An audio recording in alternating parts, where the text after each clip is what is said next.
internet qachon paydo bo'lgan? Qani aytinglar qani, qo'l ko'tarib. 20-asrning ikkinchi yarmida. Yana kimdan qanday javob bor? 19-asr haqida. Yana Misha bizlar biladigan internet qachon paydo bo'lgan? Yaxshi, yana. Demak, hammada bir xil javob, ha? Internet 20-asrda paydo bo'lgan. To'g'rimi? Lekin yo'q. 20-asrda paydo bo'lmagan bu internet. Undan ham oldin paydo bo'lgan, bundan 2000 yil oldin paydo bo'lgan. Bu internetning nomi Buyuk İpek yo'li. Tushundingizmi? Bugungi mavzuyimiz İpek yo'liga bag'ishlanadi. Ya'ni o'rta asrlarda İpek yo'li. İmperiyalar, savdogarlar va bilimlar tarmog'i.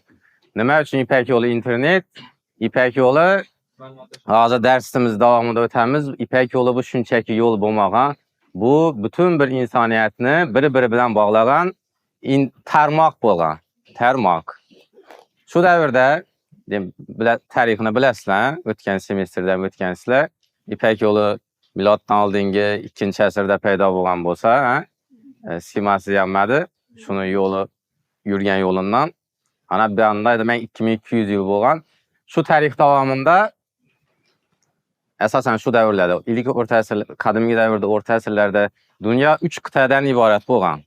Ya'ni insoniyatni tafakkurida, tasavvurida dunyo 3 qit'adan iborat bo'lgan. Bu Yevropa qit'asi, Osiyo qit'asi va Afrika qit'asi. Bilasizlar, Amerika, Avstraliya keyin kashf etildi. Shu 3 qit'ani o'zini oladigan bo'lsak, shu nuqtai nazardan qaraydigan bo'lsak, butun bir insoniyatni bir-biri bilan bog'lagan tarmoq bo'lgan bu.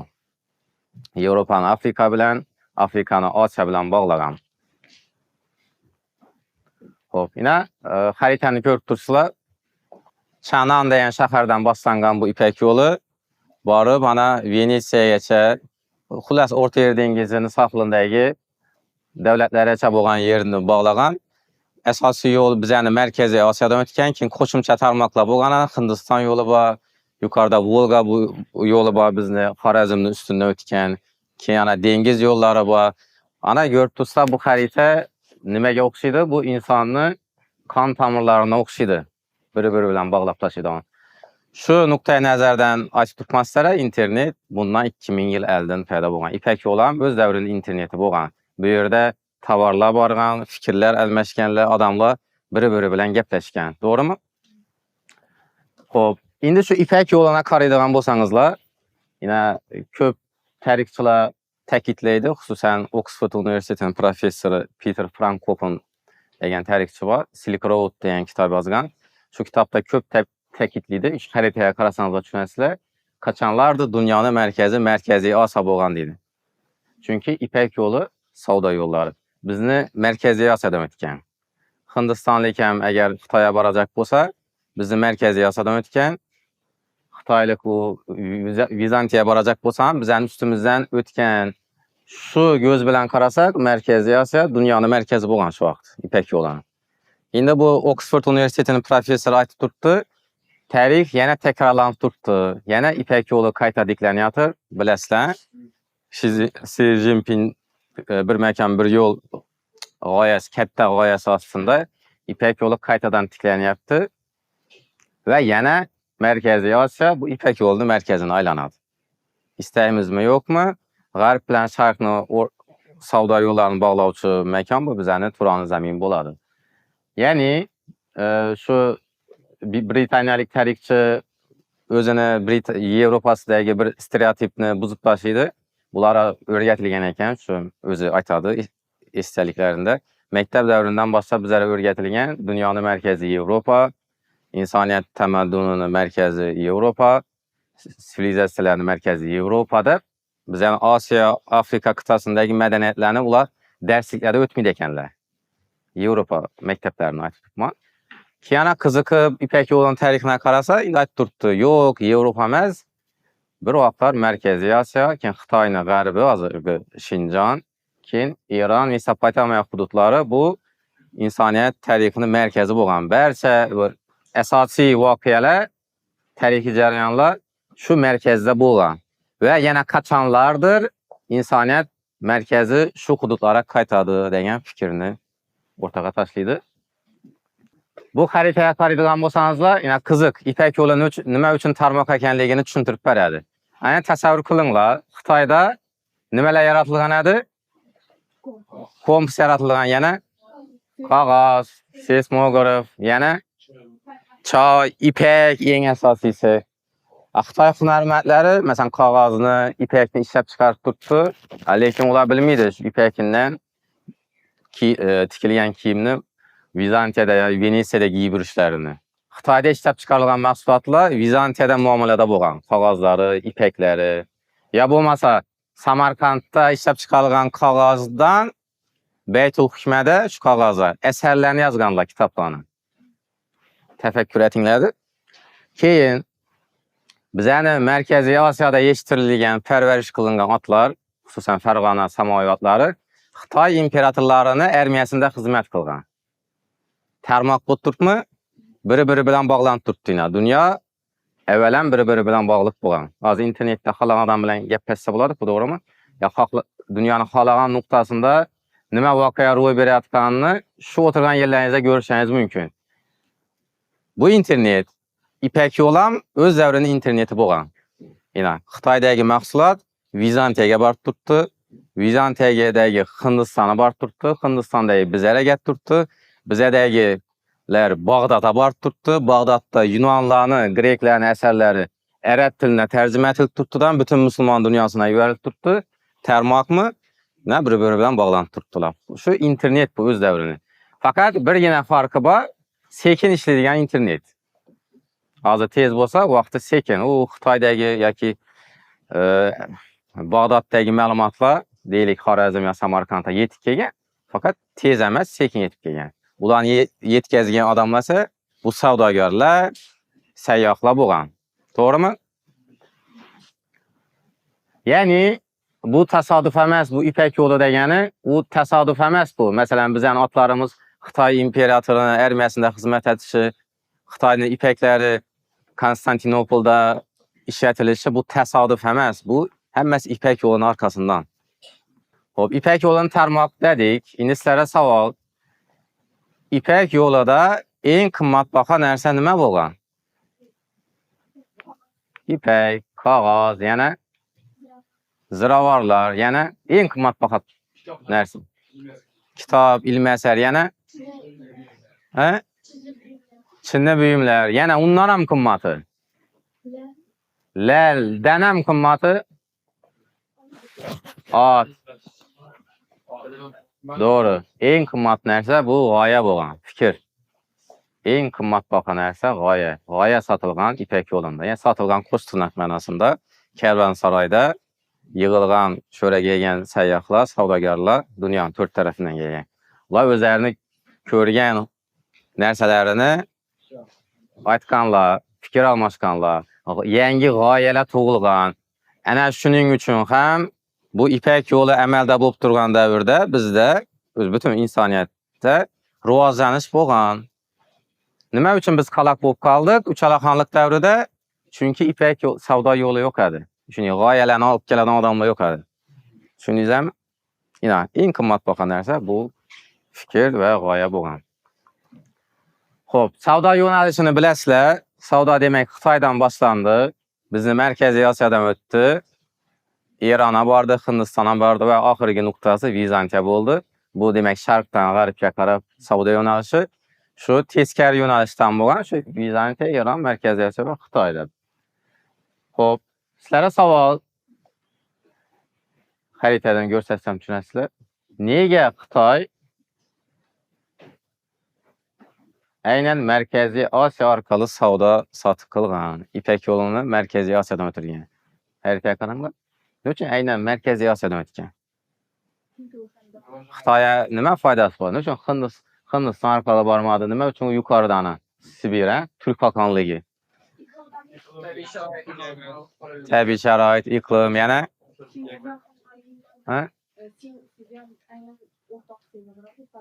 ya'ni undan oldin yo'l bo'lgan, yo'l. Bundan oldin ham yani kabiladan ko'chishinde yo'llar. Yaxşı, yana ondan əvvəldən yol bolğan. Yaxşı cavab. Yana həbsiz, yana yaxınraq bolğan, yana çukurraq oylanlar. Nöçən ilə Mərkəzi Asiya. Yaxşı. Yana soğuk, issiq boluşu mümkün. Doğru. Bam. Ve medeniyet rivojlanma orta çağda çünkü evvel medeniyetler özleştirip algan. Hamdete Doğru. Bam doğru. Yana doğru. Yana hop. Həmmə fikrini cəm qılamızdan bir xulasa qılamız. Doğru aytıb tursuzlar. Həmmə aytqan cavablarınız birləştirsək bir cavab gəlib çıxadı. Hop. Demək, Simasyan yürüyən yola İpək yolu da batılğan və Xitay kəşf qılğan şunday yol varlığını, savda yolu və bir yerdə Mərkəzi Asiyada demək qimmatbaha tovarlar varlığını bilgənlər və Mərkəzi Asiya arqalı ötkən. Səbəb bir neçə səbəbini keltirişimiz mümkün. Xulasa qılıb bu yerdə əvvəldən həm təyyar yol bolğan özü. Yəni yigitimiz aytqanın aldınan bir yerdə xalqla yaşağanadır. Yəni köçüb yürüyən xalqlar. Bu xalqların namı ümumi qılıb Skiflər də batıladı. Skiflər həm aldın, biz yəni Mərkəzi Asiyada yaşayan, hazır Qazaxıstan hududlarında, qisma Özbekistan, Xitay bilən bardı keldisi var idi. Keyin Hunlar bizərə gəldi, Xitayın şimalında yaşayan xalqlar. Hunların tərifəyə qaraydıgan bolsaq, daimi rəvişdə Xitaylıqlar bilən uruşub gəldi bu Hunlar. Bu Simasyanam üçün gəldi Fərğanağa? Hunlara qarşı ittifaqçı izləb, hə? Yəni, nə demək üçün mən? Xitay bu yolunu Kuruşdan aldın. Yəni, Kuruş deyənim qoştunak içində. Bu yerdə xalqlarını biri-birindən bağlaydıqan yol əvvəldən var idi. Yəni, təyyar yol var idi. Bu bir. İkinciden, Mərkəzi Asiya bütün bir insaniyyət tarixi davamında həm savda yollarını çar arxasında caylaşqan və tovarlar köp bolğan bir yerdə. Bazı bir yerdə səyyahlar var, şulardan iqtibaslar var, şularda yenə dım düşünəsilər. Məsələn, Suyansıyan deyən səyyah, İpək yolu səyyahlarının en kətdə səyyahlarından biri Suyansıyan. Bu 7-ci əsrdə, yəni 629-cu ildə Xitaydan çıxadı və Hindistana baradı. Eşitkənsizlər, Suyansıyandır. 7-ci sınıf Cahan tarixində baradı. 7-ci əsr Xitay səyyahdır. O, qaysı din vəkili bolğan? Hindistana barıb tutduq. Buddavi bolğan. Buddizm dininin vəkili bolğan. Qaraydı Xitayda ondan amaldım Buddavilik barğanadır. Qaraydı, qarasa Xitayda Buddavi tekstlarını düşünüb bolmaydı. Dur deyən, mən orijinal Sanskrit tilidəki Buddavi mətinlərini oxub Buddavilikini düşünüşüm gərək. Deyib, Hindistana səyahət qılar. Xuddu şu İslam dinini mən ərəb tilini öyrənib düşünüşüm gərək deyənim. Başqa tillərdən düşünüş qiyin axı. Xuddu şu dövrdən düşünüb var. Və 629-cu ildə o çıxıb Xitaydan 630-cu ildə Tokmaq deyən şəhərə gələdi. Tokmaq. Qırğızstana doğru gələdi hazır. Tokmaq şəhərində Qərbi Türk xaqanı bilən uçraşadı Karangla, Xitay səyyahı. Qərbi Türk xaqanının otağında, çadırıda mehman boladı. Mehmandarçılıqını şunu zor təsvirləyən 630-cu ildə bu. Şunu zor təsvirləyən, ağzıdan bal tam təsvirləyən. Yəni İslamdan amalda demək Türkiyə haqlada mehmandostluq boğayına bir fakt. Keyin Samarkandga gələdi. Samarkand var ekan. Samarkandga gələdi Suyansıyan. Və Samarkandın şunu zor təsvirliydi, eşitdinglər. Samarkandga kirib kelişim bilən dimağımga ziravarlarını ifarə uruldu dedi. Samarkandda ziravarlar. Mazalı isləgət tutdu köçədə, bazarlada. Qayerdən gələdi bu ziravar? Samarkandda ziravar var mı? Hindistandan gələdi. Hindistan, yine bir fakt. Keyin Samarkandın bazarını təsvirliydi. Samarkand şunday bazar ekan, dünyanın hər tərəfindən kelgən tovarlarını uçatış mümkün bir yerdə idi. Dünyanın ən yerindən gələn tovarlar Samarkandda yerini alır. Samarkanddan takalan. Hazır məsələn Dubai, Guangzhou, şöhreden tarqaladı-ku. Az kollarınızda, telefonlarınızda əmməcik 99% ki Xitaydan, doğru mu? Xitaydan tarqaladı bütün dünya. Ki Dubayba məsələn. Öz dəvrünü şu Guangzhou olsa buğan Samarkand. Ne üçün bunu aytdık? O başdagi bilan biri bilan indi bunu bağlanla. Ne üçün aynan Mərkəzi Asiyadan ötürgənligini səbəbini aytdık mı? Tushundingizmi? Yani Hindistan'a barış şart emas. Samarkand'a gelseniz Hindistan tovarlarini ham görüş mümkün. Vizantiyanikan ba, İrannikan ba. Yani İpek yoldan ham aldın Mərkəzi Asiya özü savdo yollarını kesməsində joylashgan və qulay bo'lgan bu. Bir cavab şu qulay. Her taraflama qulay. Yani şu iklim ham qulay, yol ham qulay. Həmmə tovarlarını görsə buladı bir yerdə. Həmmə biznesmen, tədbirkarlarını, savdogarlarını uçratsa buladı Samarkandda. Düşündünüzlər, ha? Qağaz inqilabı. Qağaz bilamiz ki, Xitayda o'ylab topilgan. To'g'rimi? Lekin bu musulmon renessansı davrında eng zo'r qog'ozlar bütün musulmon dunyosida qayerda ishlab chiqarilgan? Samarkandda ishlab chiqarilgan. Samarkandliklar qanday o'ylab topdi qog'ozni? Qayerdan keldi Samarkandga? Xitoydan keldi.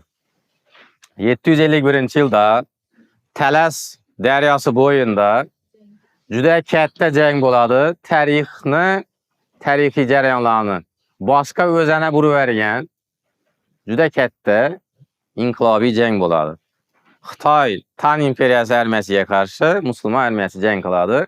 Musulmon arablar tarafında Karluklar ham jang qilganligini biz o'tgan darslarda. Va bu jang natijasida Ziyod ibn Solih va Abu Muslimlarni qo'shini Xitoyliklarning ustidan g'alaba qozonadi va taxminiy raqamlarga ko'ra 10 mingga yaqin Xitoylik asir alınadi.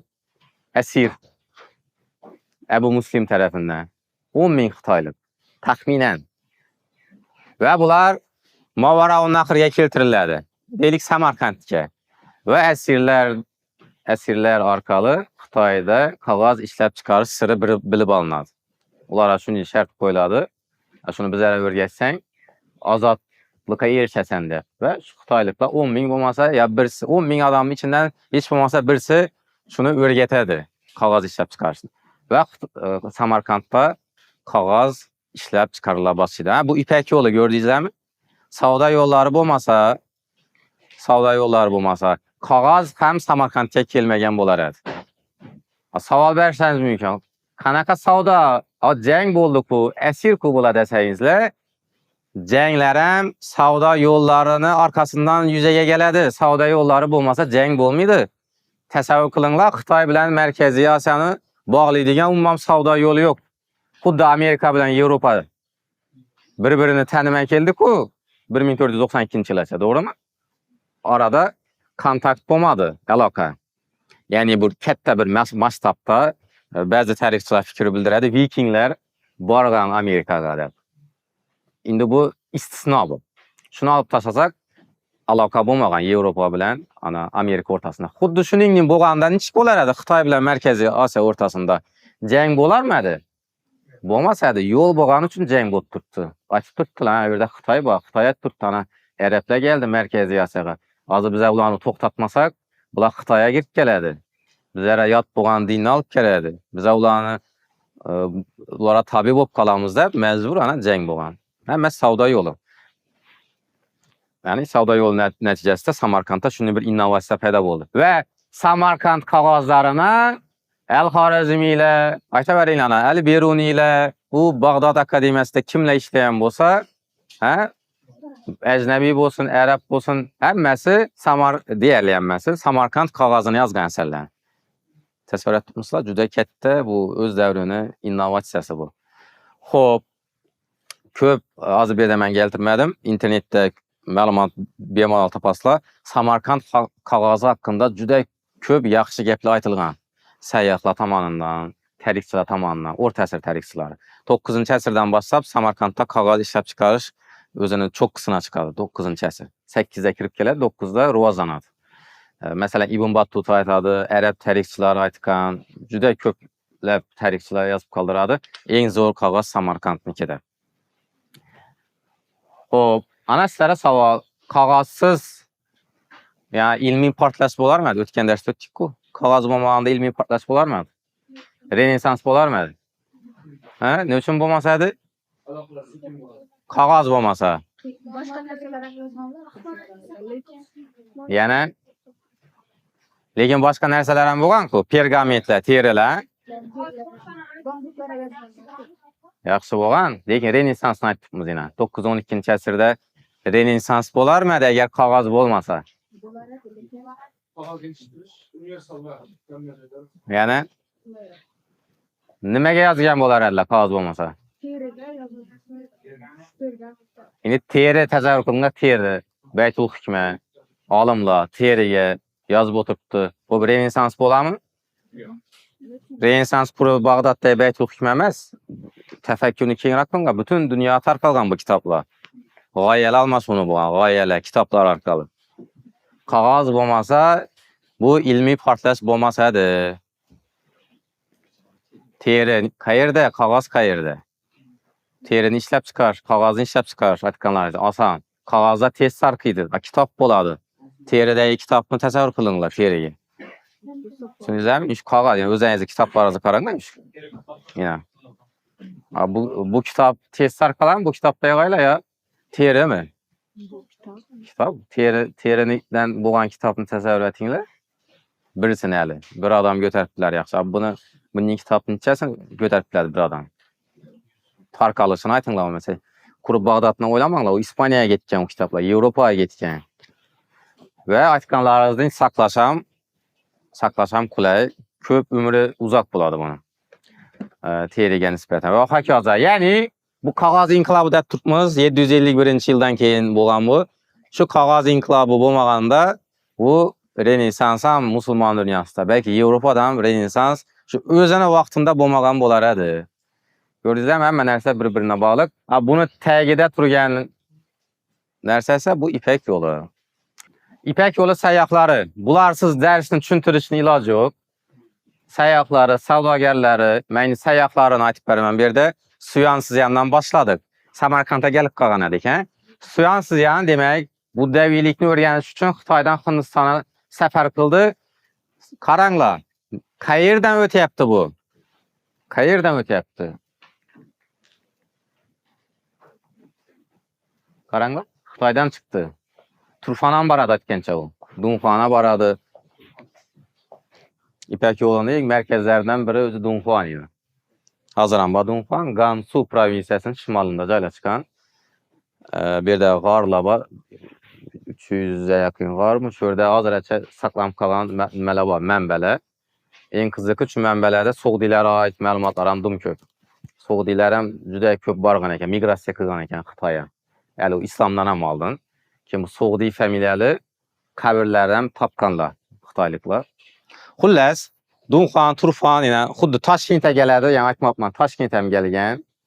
Suyansizyan va Samarqandga borib, keyin yana sal xarita xato bo'libdi. Usuni intellekt ishlagan, Samarqanddan Hindistonga tushadi. Shuning uchun to'g'ri Hindistonga kelmaydi. Ko'rdingizmi? Suyansizyan ham Markaziy Osiyo orqali o'tib turibdi Hindistonga aynan. Markaziy Osiyo İpek yo'lining yuragi bo'lgan. Agar İpek yo'li yana qaytadan tiklanadigan bo'lsa, o'zi yo'qolmagan İpek yo'li, hozir darsimizda tushuntiraman. Baribir Markaziy Osiyo agar tarixdagi o'zini, tarix yulduzlarini o'rgansa, rolini yaxshi anglab olsa, bizning o'zbeklarimiz, Markaziy Osiyoning yuragi biza. Yana shu tarix qaytarilishi mumkin. Yana shu İpek yo'lini insoniyat sivilizatsiyasining markazini aylanishimiz mumkin. O'zi bu og'izdan chiqib ketib turibdi, bir quruq gapdin, lekin buni amalga oshirish juda qiyin. Amalga oshirish uchun tariqa qaytishimiz kerak. Demak, ana bizdan o'tib boryapti. Suyansizyan. Samarqandga keladidan tovarlarni tasvirlagandan keyin bir gapni aytadi. Afsuski Samarqandda buddaviylik yo'q ekan deydi. Bir ikki ibodatxonasini aytmasa, buddaviylikni men bu yerda ko'rmadim deydi Suyansizyan. Tasavvur etibsizlar? Kimlar ko'p deydi bu yerda? Zardushtiylar ko'p ekan deydi Samarqandda. Ma'lumot, ko'rdingizmi? Tarixchi shunday ma'lumotlarga o'ch bo'lishi kerak-da. Qarningiz och qolganda ovqatga tashna bo'lasiz-ku. Ha? Nechik onav yeysiz ovqatni tashna bo'lib. Tarixchi ham shunday ma'lumotlarga tashna bo'lishi kerak. Ha bu Zerdüştçüyə köp bolğan ekan deb o'tib ketmaslik kerak. Juda katta ma'lumot bu. Bu davilar yo'q. Termizga kelgandan keyin aytadi, "Ey Xudoga shukr" deydi. Termizda bu davilik bor ekan deydi. Bu davilikning markazi Termiz ekan deydi. Shu vaqtda markazi yasadi. Endi arxeologik ma'lumotlardan bilasizlar, Termizdan Ayritom, Dalvarzin tepada bu davilik ibodatxonalari, keyin Buddani haykallari topilgan. Shu vaqtdan 7-asrda bu davilikning izlari bo'lgan. Suyans ham buni ko'rib xursand bo'lib ketadi va yana Hindistonga boradi. Xo'p, shu yerdan kichkina xulosa qilamiz. Xitoy sayyohi To'qmoq shahrida turklar bilan uchrashib turib, Ko'k Tangri dini haqida ma'lumot beradi. Masalan, 7-asrda To'qmoqda Toshkent atroflari bu Farg'ona vodiysi deymiz. Farg'ona vodiysida tangrichilik bir, Samarqandda Zerdushtiylik 2 bo'ldimi?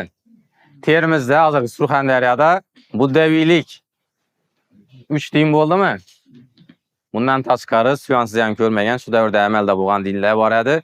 Bu Nasroniylik 4, Manixeysva deydi, Moniylik 5, qisman Yahudiylik bo'lgan bari bizada ozgina bo'lsa ham Erondan kirib kelgan. 6 bo'ldimi? 7-chi qaysi din kirib keldi bizga? Yangi din Islom. 7 din vakillari, 7 din g'oyalari qaynag'an qozon bo'lgan bizning markazimizda. Tasavvur qilinglar. Ana endi tushunasizlar, nima uchun bizdan ko'p olimlar yetib chiqqanligini. Turklar ko'p shu savolni beradi, nima uchun Mavravon Nahrdan, hozirgi O'zbekistondan ko'p olimlar yetishib chiqqan. Al-Xorazmiy Xorazmdan borib Bag'dodda Baytul Hukmaga raislik qilib turdi. Tasavvur qilinglar. Diniy ilm bo'yicha ham, dunyoviy ilm bo'yicha ham ko'proqi bizdan chiqqan. Sababi shu. Deyarli barcha din vakillari Mavravon Nahrda bo'lganmi? Bu nima degani bu? G'oyalar to'qnashadimi? Hozir sizlar uni tasavvur qilib bilmaysizlar. Hammamiz bir din vakilimiz, bir xil dunyoqarashga egamiz. Dunyoni shu bir xil ko'z bilan ko'ramiz hammamiz. Chunki uyga borsangizlar bir televizor ko'rasizlar, bir xil odamlar, bir xil gap. O vaqtda hozir masalan Amerikaga borib qolsangizlar tushunasizlar, yo boshqa din vakillari, Yevropaga har xil din vakillari bor. Seni gapingga u inkor etadi. G'oyalar to'qnashib turibdi 8-asrda Mavravon Nahrda. G'oyalar to'qnashgandan keyin nima bo'ladi? Yangi g'oyalar, yangi fikrlar dunyoga keladi.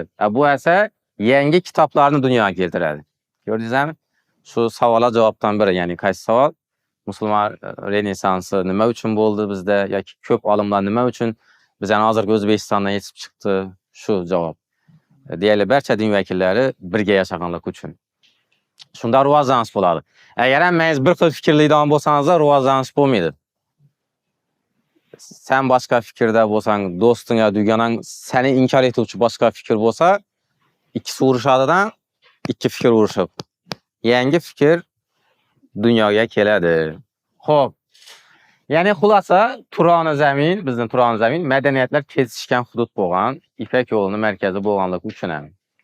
Xo'p, keyingi sayyoh, bularni yozib qo'yamizlar. Marco Polo. Hammaga tanish Marco Polo. Ha?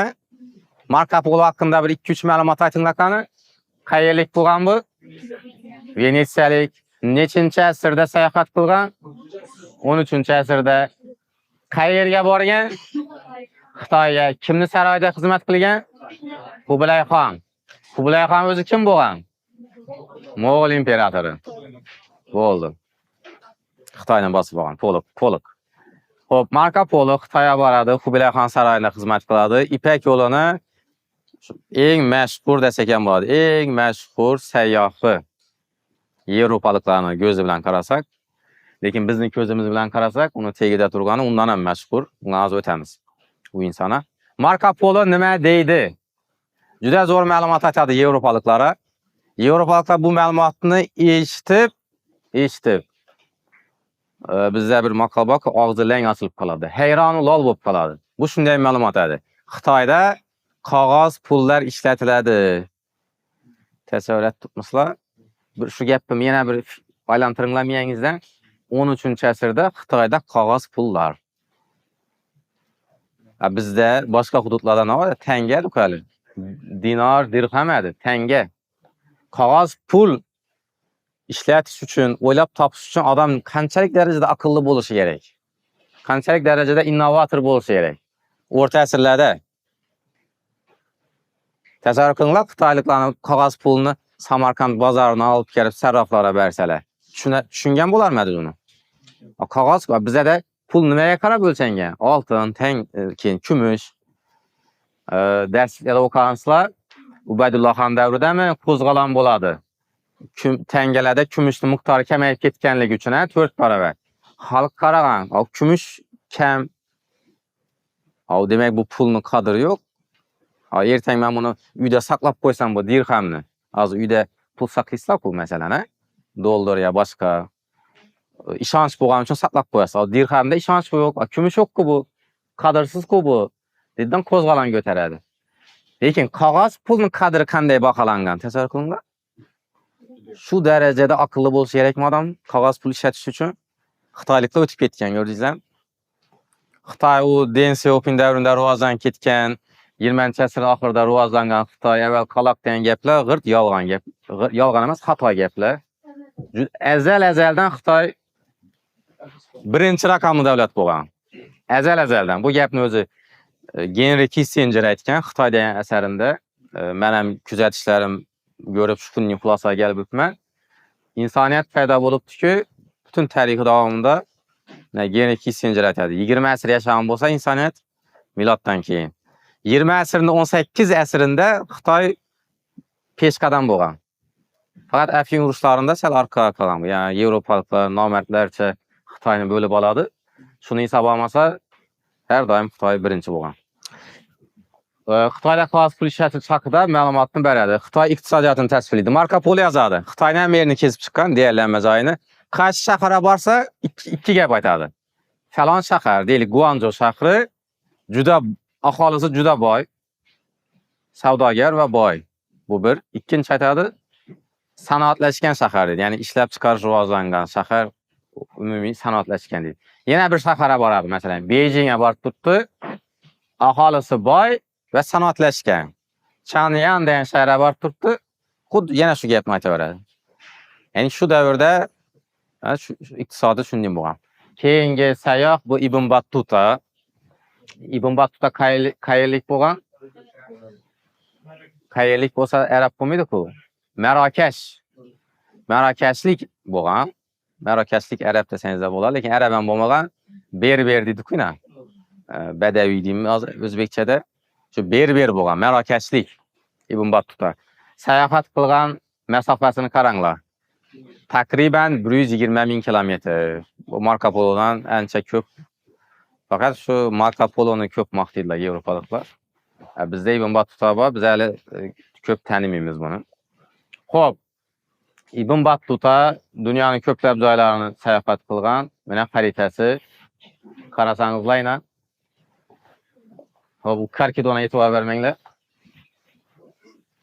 Mərakeşdən başladı özünün səyahatını. 1325-ci ildə. Mərakeş ilə. Paytaxt qayerədir bunu? Rabat, hə? Mərakeşdən nə götədi? Andalusiya götədi. Sevilla, Granada, Valencia gəsəl 70 şöreçə baradı. Və arqaya qayıtıb mənə Şimali Afrikadan ötüb Mısır'a baradı. Mısır'dan Şam diyarlarına barıb Hicaz'a baradı, həcc qıladı. O yerdən yenə İran, Mesopotamiya baradı. Mesopotamiyadan yenə Vizantiya ötüb, xulləs Kəspi dengizini şimalı arqalı Xarəzmə gələdi. Sarayberkədən gələdi Xarəzmə. 1330-cu illərdə, 34-35-ci illərdə Xarəzmə gələdi və Xarəzmni cüdə zor təsvirli idi. Bütün dünyanın aylanıb çıxdı ki bu. Və bütün dünyanın aylanıb çıxandan ki yazdı o kitabını. Xarəzmdə oturan vaxt, Xarəzm haqqında məlumatını Xarəzmdə yazmaq. Bütün dünyanın aylanıb çıxıb, üyünə gəlgəndən ki başqa bir adam yazdı bu kitabını, o açıb duradı. Xo'p. Və Xarəzm haqqında cüdə zor məlumat var idi. Ömrüm bina olub Xarəzmliklər deyik, musafirpərvər xalqını görmədim deyil. Bütün dünyanı aylanıp çıktı. En zor mehmandost halk bu Xorazmlikler deydi. Mehmanı yaxshi kutib oladigan, unga musofira bag'rini ochadigan xalq bu Xorazmliklardan. Yana Xorazmdan keyin Samarqandga boradi, Chig'atay xonlarini ko'radi, Oqir xonlarini, Hindistonga boradi, Hindistondan Xitoyga boradi, Guanzhougacha. Guanzhouga borishdan oldin Sumatra degan orollarga boradi, Indoneziya, Yava orolina boradi. Tasavvur etibsizlar? Marco Polo borganmi shu yerlarga? Keyin yana Xitoyga borib, yana orqaga qaytib, keyin ana unda ko'ribsizlar, Afrikani, Hind okeanini tutash bo'lgan yerlarga boradi va o'zini yurtiga borgandan keyin Afrikani markazidagi joy, ya'ni Tambuktu deb eshitganmisizlar? Tambuktu degan yerlargacha Maliga sayohat qiladi va shundan keyin qaytadi. 120 ming kilometr sayohat. Va Xitoy haqida juda zo'r ma'lumot qoldiradi. Ibn Battuta musofirlar uchun eng xavfsiz hudud bu Xitoy. Qachon aytilgan bu gap? 14-asrda aytilgan gap. Hozirgi 21-asrdan Xitoyga boringlar, Ibn Battutaning gapi to'g'ri ekanligini bilasizlar. Hozirgi kunda agar dunyo davlatlarini o'rin qo'yib chiqsak, sayyohlar uchun, turistlar uchun eng xavfsiz davlat qaysi desa, bu Xitoy. Hozir ham Xitoy eng xavfsiz davlat. Masalan, bizning O'zbekiston ham xavfsiz. O'zbekistondan ham eng xavfsiz Xitoy. 14-asrdan xuddi shunday bo'lgan. Va Ibn Battuta juda Xitoy haqida ko'p bu yerda ma'lumot hozir darsimiz yetmay qoladi. Bir gapni aytaman. Men bir yerga kirib chiqdim dedi bozordan. U boshdan arg'i boshdan borincha, yana orqaga qaytincha Xitoyliklar meni rasmimni chizib sotib qo'yib turibdilar dedi. Tasavvur etibsizlar?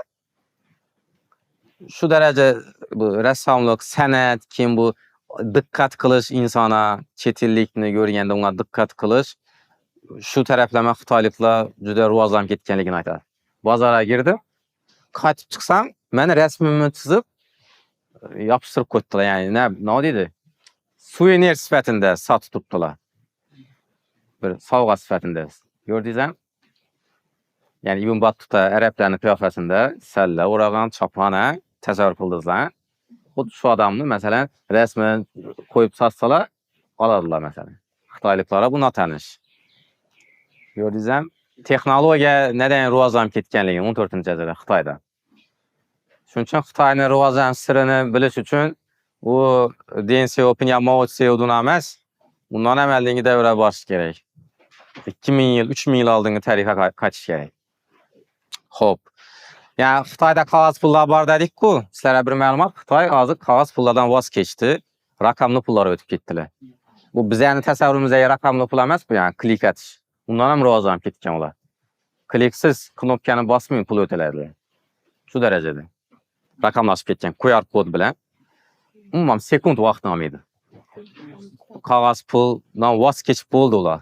Faqat sayyohlar, turistlar ishlatadi. 99% Xitoyda qog'oz pul yo'q, ishlatmaydilar. Chunki bu qaloqlikning belgisi Xitoyliklarning ko'zi bilan qaraldi. Qog'oz pul ularda 14-asrda edi u. Ko'rdingizmi? Xo'p, davom etamiz. Keyin bu sayyohlar ko'p to'xtalib o'tamiz. Ravani Karpini bu ham Mo'g'ullarga sayohat qiladi Xitoyga, Yevropadan, Marco Polodan sal aldiroq. Xi Jinpingni bilasizlar? O'zi asli Xitoylik Hueyzi millatiga mansub.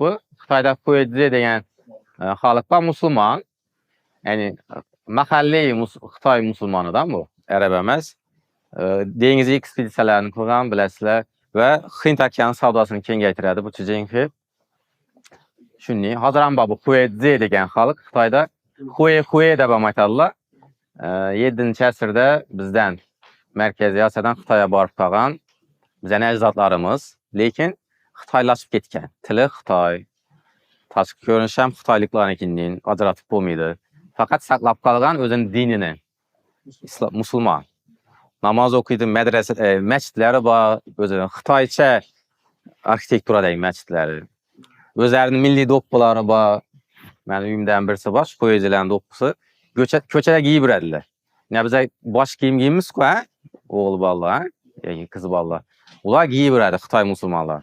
Qizlar ham hijobda yuradi.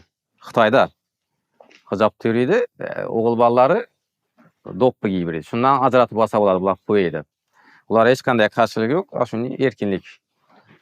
Shu Chijinxe shu Xuedze bu. Xo'p, karvonsaroylar. Endi karvonsaroylar haqida bilasizlar, bu yerda demak her 50-100 kilometrdan karvonsaroylar bo'lgan. İpek yo'lini bu asosiy nima deydi, tarmoqlardan biri, shu nuqtalarından karvonsaroyda tasavvur qilinglar, savdogarlar deylik Xorazmdagi bir karvonsaroy. Yine şu karvonsaroy, bu karvonsaroyning adini oladi. Bir yere bordik deb aytdim sizlarga. Rasmini topilmadim, rasmini topdim. 3 yil oldin bu karvonsaroyga bordik. Ustyurt platosunda joylashgan, Jasliq mavzesinde. Jasliq deb eshitgansizlar. Şurada Ustyurtda dashta joylashgan bu. Oyog'imiz tegi dengiz tagida ne bo'ladi-ku, yorilib ketadi. Ha?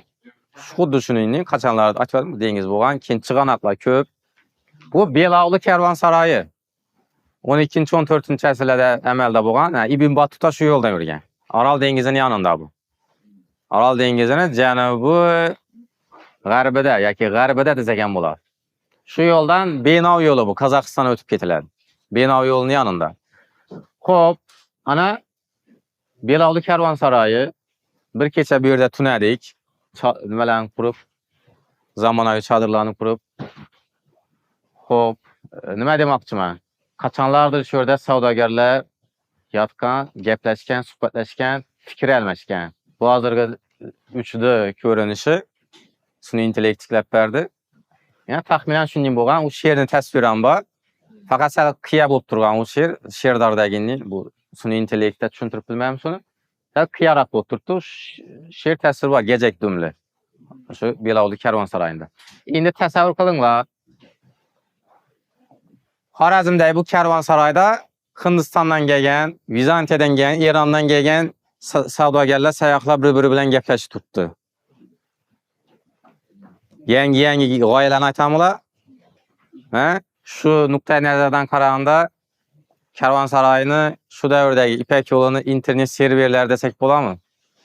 Ma'lumotlarni saqlaydigan va tarqatadigan.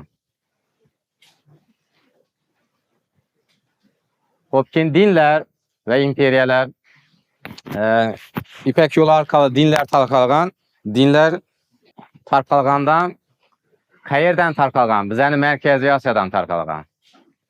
Xo'p, islom dini Xitoyda islom dini bor, o'zlarining islom dini, xitoyliklarni qayerdan borgan islom dini? Hindistondan boradimi? Xitoyga islom. Qayerdan boradi? Bizdan boradi, Markaziy Osiyodan. Ochiq qo'y degan xalqlar bizning avlodlarimiz xitoylashib ketgan. Arab, fors, turklarning avlodlari bizdan boradi. Keyin xaritani qaytaraman. Hindistonda buddaviylik dini qayerdan borgan? Hindistonda bilasizlar, buddaviylik dini bor. Hind madaniyati 3 asosga qurilgan. 3 ta asosi bor. Bu birinchisi Konfutsizm, Buddizm va Laosizm, Daotsizm, Konfutsizm va Buddizm. Buddizm bulara ta'siri katta. Xitoyga buddaviylik dini qayerdan borgan? Ya'ni qayer orqali? Bizdan Markaziy Osiyo orqali borgan. Markaziy Osiyo, mening geografik hudud. Markaziy Osiyo orqali borgan. Gördingizmi? Hamma dinlar bizdan o'tgan Xitoyga. Bizning ustimizdan. Ya'ni bizani shu vaqtda markaz bo'lganligimizni tushuntirib sizlarga. Shu vaqtda ham demak biz markaz bo'lganmiz. Yana bu rolimizni qaytarib olishimiz kerak. Necha qaytarib olamiz?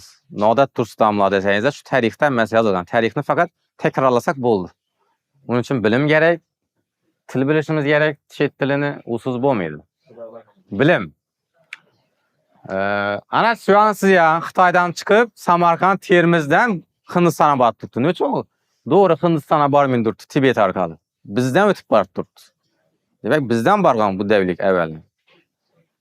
ve İslam bizden baradı. Keyin Indoneziya, Malaziya tərəflər ham İslam dini qismen Merkeziyat sen Cənubi arkalı bargan.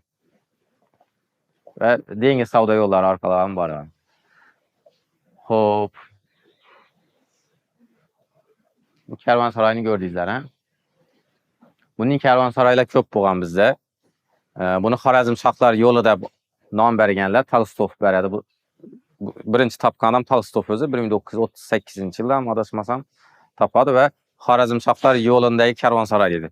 Yani cüda köp kervansarayının izlerini tapadı. Bu bərçə kervansarayla Köhnə Ürgəncdən niməyə barğan? Volga boyuna barğan. İtil şəhərinə. İtil qaysı dövlətin paytaxtıdır? Xazar Xaqanlığının paytaxtıdır. Hazır Astaraxanlara doğru gəlir. Bu yerdən Qara Dengizə getken savda yolu. İbn Battuta şu yoldan gəlir. Yenə bir sizlərə bir tarixi hikayəni aytıb verəmə. 6-cı əsrdə Vizantiya elçisi, bunu nə yazıb tarixçi, Vizantiya tarixçisi yazıb qaldırğan. Vizantiya elçi var idi Türk Haqqanlığına 6 aya. Elçilikdən məqsəd ipək alıp gelişədi. Bu elçilər itilə gələdi Volga boyuna. Bu yerdən ki Xarəzmə gəlib, Xarəzmdən Samarkanda ki Altaya varadı. Yəni Türk Haqqanlığının paytaxtına. Bizəni Mərkəzi Asiyadan ötədi. Ne üçün İrandan ötməydi Vizantiya elçisi? Çünki İran bilən Vizantiya uruşub durğanadı və cüdə kətdə sunmaytadı bunlar. Cüdə kətdə baş tölisən idi, bizdən ötsən də İran. Və Vizantiya yeni yol qıdıradı. Və şu Xarəzmşahlar yolu da bayt durğan yolumuz, İbn Battuta yürüyen yoldan yürüb Türk Haqqanlığına baradı. Qızıqarlı tarix, qısqaytı baytıb verdim. İpəkni Türklərdən aladı. Yəni Türklər arkalı. Türklər Soğdi ilə, nimə boğan, Xarəzm ilə bu ipək yolu savdasında nadi da hazır yəni Rus dilində aytqanda posrednik, vasitəçi boğanlar. Xitayın ipəklərini bizən əzadlarımız Vizantiyaya alıb barğanlar. Ortada vasitəçi boğanlar. Hop. Yine Mərkəzi Asiya. Şu geografiyaya qarasanızda yine köpləb tarixi cərəyanlar bizəni hududumuzda boğan. Nümə üçün bunlar gəlib durdu imperiyalar? Çünki İpək yolunu mərkəzi boğanlıq üçün. Moğollar haqqında bizə gəpləsək, səlbi bizə təfəkkür şəkillənən, bu təbii, haqqatdan cüdə vəxşiliklərini qıldı. Lakin hər yamanının bir yaxşısı var da, yəni Moğollardan bir yaxşı tərəfi boğan Moğol imperiyası dövründə, Çingiz xan və onun oğulları dövründə İpək yolu da savda öz rivacının çox qısına çıxadı. Niməyə? Moğollar dövründə, nimə üçün deyəndə Moğollar savda yollarını, xəvfsizliğini təminləb qoğan. Çingiz xanda bu ki Əmir Temurdan başlayıb, Çingiz xan dövründə o savda yolunu başına, bir adamın başına altına ya bir kümüşlərini koyub versə, şu uğru qaraqçılar deyimin şu tinç barğan şu özünün məkanına, mənzilinə. Ötə rivazlanğan boğan xəvfsizlik. Sizlərə saval. Nimə üçün Moğollar savda yolunu rivazlandırışa kətti etibar bərgənlər?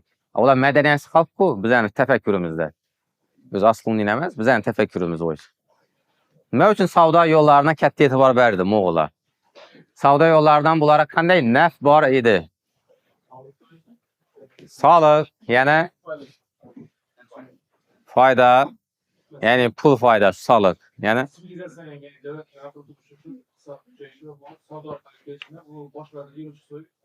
aytıb boğan.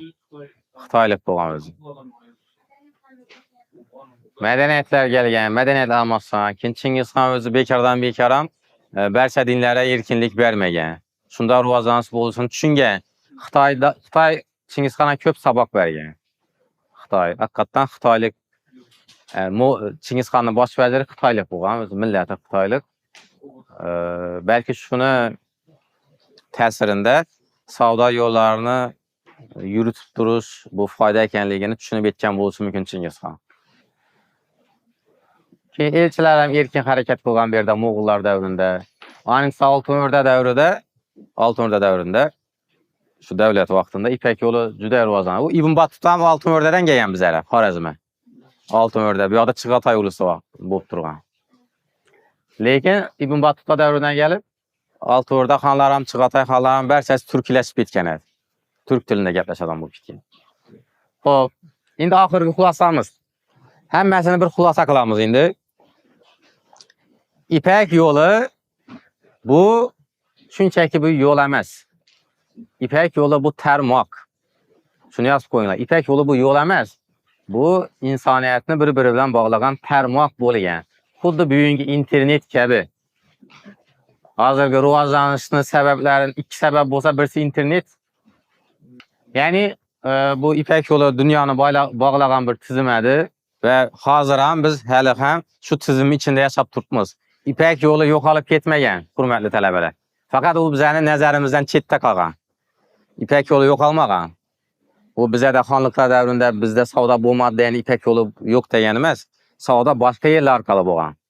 Və nəzərimizdən çetdə qalğan. Hər daim İpek yolu boğan. Və tarix şunu göstərməkdə ki, 21-ci əsr tarixi o əvvəlki tarix yenə təkrarlanıyaptı. Yenə İpek yolunun mərkəzi əvvəlki cayına qayıtır. Bu bir məkan və bir yol stratejiyasını ifadəsində görüşümüz mümkün. Və insaniyyət azadlığımız qloballaşu dövrdə yaşabımızda mən qloballaşu, globalizm deyimiz. İnsaniyyət əvvəldən özü qloballaşqan idi. Fakat onu bizə bilməyənədir, dedik. Bizə tarixini fakat lokal öyrənəmizdən mahalli. Özümüzdə qışlaqımızın içində öyrənəmiz. Kuruş, Xorazm içində öyrən. Xorazmdən təşkara çıxmıyımız. Ya ki, mərkəzi Asiyadan təşkara çıxmıyımız. Bütün insaniyyət tarixini xuddi şu kolunuza koyup, kəftə koyup qarasanızla, yer kürəsini kəftinizə koyup qarasanızla, şuna əmin bolasıla, insaniyyət əvvəldən qloballaşqanadır özü. İpek yolu peyda boğan vaxtında özü qloballaşqanadır. Qloballaşu deyəni biləsilər, hə? Hop. Şu dersimizin şu gəplərini tügələyimiz, tarix yenə özünün mərkəzinə qayıtır. Yenə bizəni dəvrimiz qayıtışı mümkün. Yenə biz İpek yolunu mərkəzinə aylanışımız mümkün. Fakat mümkün. Bu 9-12-ci əsrdəki rivajlanışın səbəblərini yenə tiriltirsək,